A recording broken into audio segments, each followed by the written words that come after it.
YDPA beri ingatan akan tarik balik pingat kebesaran jika cemar nama negara. Akmal Saleh dibidas berlagak jadi hero Melayu sehingga amal politik samsing. Tuan Ibrahim positif PRK Mahkota akan berlaku perubahan besar. Datuk Seri Anwar doakan roh Raja Petra diberi keampunan. Lantik diri sendiri sebagai TPM2 untuk gugurkan dakwaan Dr. Mahathir sindir Zahid Hamidi. Kesan ubat punca mengantuk, perbicaraan 1MDB Najib Razak ditangguhkan.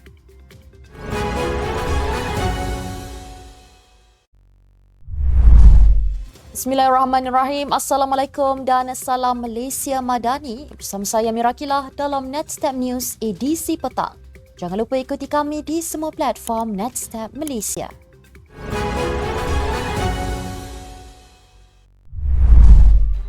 Yang di-Pertuan Agong Sultan Ibrahim memberi amaran akan menarik balik darjah kebesaran, bintang dan pingat persekutuan daripada penerima yang terbabit jenayah, mencemarkan nama negara atau dihukum oleh mahkamah.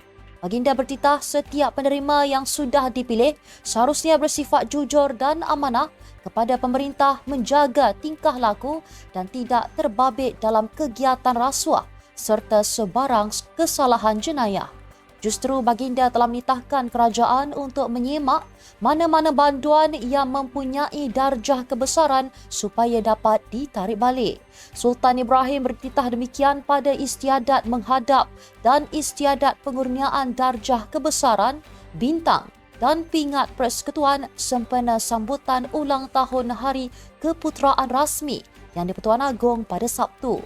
Baginda bertitah setiap tahun banyak pihak menaruh harapan dan berusaha mendapatkan darjah kebesaran sempena sambutan ulang tahun Hari Keputeraan Rasmi yang di-Pertuan Agong. Malah ada juga yang terpedaya dan ditipu ejen yang mengambil kesempatan. Sultan Ibrahim turut mendedahkan ada juga yang melobi dengan baginda sendiri untuk mendapatkan darjah yang membawa gelaran Tan Sri atau Datuk. Namun perkara itu tidak dilayan sama sekali. Exco Pemuda Parti Amanah Negara Nasional Fadli Umar Aminul Huda membidas tindakan seorang ahli politik yang berlagak menjadi hero orang Melayu dan perlu berhenti mengamalkan politik ala samsing terhadap mana-mana pihak.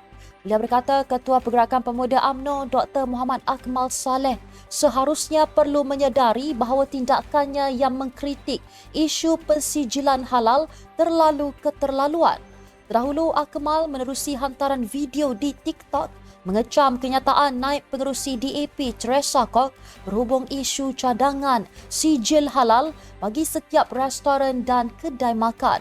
Dalam video tersebut, beliau mengingatkan Teresa agar tidak mencampuri urusan agama Islam khususnya berkaitan pensijilan halal. Fadli mengulas lanjut teguran boleh dilakukan secara berhemah tetapi bukan sehingga boleh memecah belahkan perpaduan sedia ada.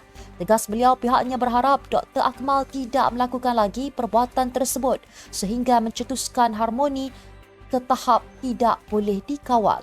Beliau yang juga Biro Undang-Undang Amanah Johor mendakwa tindak tanduk termasuk ugutan Dr. Akmal itu adalah jelas melanggar undang-undang negara dan harus dihentikan. Meskipun PAS sebelum ini pernah mengeluarkan kenyataan bahawa parti itu akan menghadapi kesukaran untuk menang di PRK Mahkota, seorang lagi pemimpin dari parti itu masih melihat ia sebagai peluang mereka untuk melakar kejayaan. Timbalan Presiden PAS Tuan Ibrahim Tuan Man berkata, dasar penilaian yang dibuat untuk mengukur kejayaan BN di kerusi Dun Mahkota adalah berdasarkan semasa ketika pilihan raya negeri pada 2022. Jelas beliau ketika itu gelombang sokongan pengundi kepada PN belum berlaku, manakala peratusan pengundi muda yang keluar juga sangat rendah. Justru beliau yakin bahawa PRK kali ini akan berlaku perubahan besar di Dun Mahkota. Pelmarin Anwar Musa meramalkan BN dan parti kerajaan akan selesa mengekalkan kerusi mahkota untuk jadi milik mereka dalam PRK dijadual pada 28 September ini.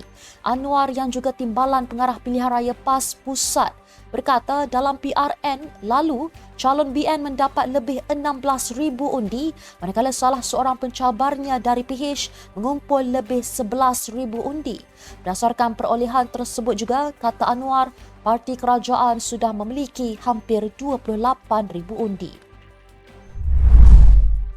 Perdana Menteri merakamkan ucapan takziah kepada keluarga pengendali laman web Malaysia Today, Raja Petra Kamarudin yang meninggal dunia di United Kingdom malam tadi. Datuk Seri Anwar Ibrahim menerusi hantarannya di Facebook turut berduka dengan berita sedih itu dan beliau mendoakan roh Allahyarham diberi keampunan oleh Allah dan keluarganya diberi ketabahan serta tahap kecekalan yang tinggi. Raja Petra yang juga dikenali sebagai RPK meninggal dunia malam tadi di United Kingdom pada usia 74 tahun. Ahli kerabat diraja Selangor itu meninggal dunia disebabkan jangkitan dalam darah yang merebak ke paru-paru dan hati. Pemergian Raja Petra disahkan oleh adiknya kepada portal berita FMT.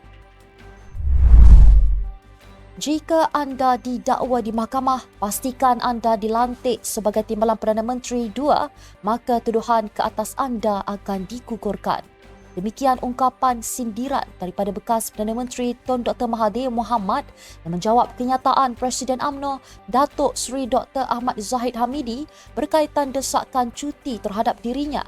Menurut Dr. Mahathir, Ahmad Zahid sendiri tidak bercuti meskipun beliau bukan sahaja disiasat, malah didakwa dan dibicara di mahkamah. Sebelum ini, Ahmad Zahid menyelar timbalan Presiden PAS, Datuk Seri Tuan Ibrahim Tuan Man yang berpandangan beliau perlu diberikan cuti bagi memberi laluan kepada siasatan bebas terhadapnya berhubung isu akuan berkanun SD. Timbalan Perdana Menteri itu berkata pemimpin-pemimpin PAS juga perlu diberikan cuti sekiranya menjadikan proses siasatan sebagai alasan. Perbicaraan 1MDB Najib Razak di Mahkamah Tinggi hari ini dan esok ditangguhkan kerana bekas Perdana Menteri itu dimasukkan ke hospital disebabkan sakit lutut.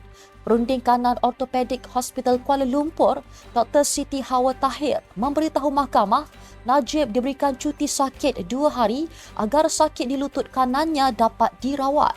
Katanya Najib diberikan ubat tahan sakit kuat yang menyebabkannya mengantuk. Apabila ditanya oleh Hakim Perbicaraan Colin Lawrence Sekira sama ada Najib boleh hadir ke mahkamah menggunakan kerusi roda, Siti Hawa berkata keadaan mentalnya tidak optimum. Sekira kemudian berkata Siti Hawa mungkin perlu memaklumkan mahkamah sekali lagi mengenai keadaan Najib pada Khamis jika keadaan itu berterusan. Najib didakwa atas 25 tuduhan pengubahan wang haram dan salah guna kuasa berhubung dana 2.28 bilion ringgit didakwa milik 1MDB yang dimasukkan ke dalam akaun M-Banknya antara Februari 2011 dan Disember 2014. Sekian untuk edisi petang ini. Ikuti perkembangan semasa isu-isu panas politik Malaysia setiap hari hanya di Netstep News. Jangan lupa untuk follow Facebook Netstep Malaysia dan subscribe YouTube Netstep TV. Netstep Malaysia bersama melangkah dengan yakin. Saya Mirakila, Assalamualaikum dan salam sejahtera.